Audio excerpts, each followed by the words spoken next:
So everyone in this room has an object that represents you and that shows who you are through your daily life. For some, it's a blue belt. For others, it's a rubber band, a vinyl record, a map. For me, my object is my car. And because I couldn't physically bring in my car, I brought in my shift knob.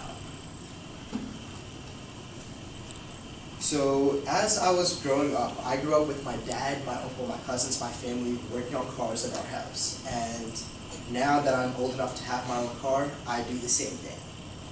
My shift knob represents that through hard work, I am able to navigate and conquer any obstacle that comes my way throughout my life. So my shift knob represents me changing gears in my life when an obstacle starts to wear me down. And for those of you that drive a manual transmission or a stick shift, by show of hands, does anyone know how to drive a stick? Okay. For those of you guys that do know that, you know that as you start to pick up speed, your engine's going to start to wear down, your gear's going to start to struggle. And by that, you have to change gears or upshift to get a smoother ride. You still do get to your final destination or your final goal, just in the smoothest way possible.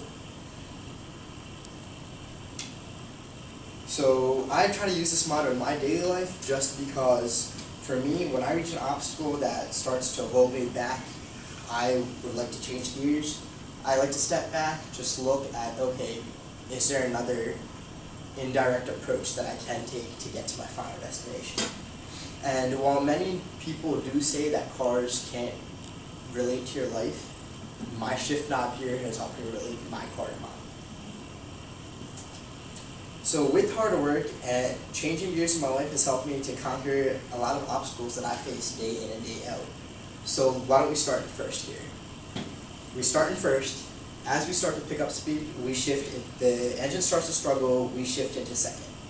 And that's basically our indirect approach of stepping back and saying, hey, what else can I do besides just pushing on?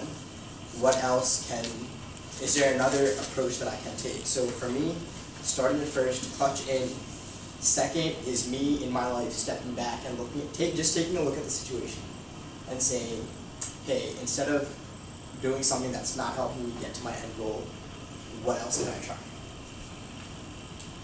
So now that we're in second, we're picking up speed, we're now starting to shift into third as second gear struggles. If you guys take a look at that, someone can see it in the picture of the shift knob, you can notice it one here.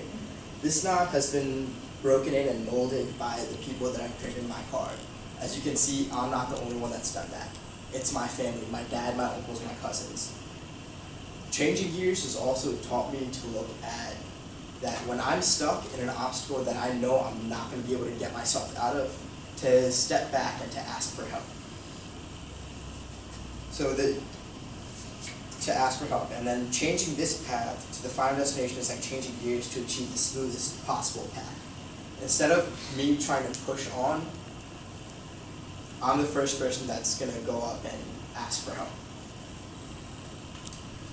So as you can see, my shift knob has taught me to shift gears when needed, so instead of being stuck in one gear and trying to push through and struggle, that through hard work I can change my gears and reach my final destination.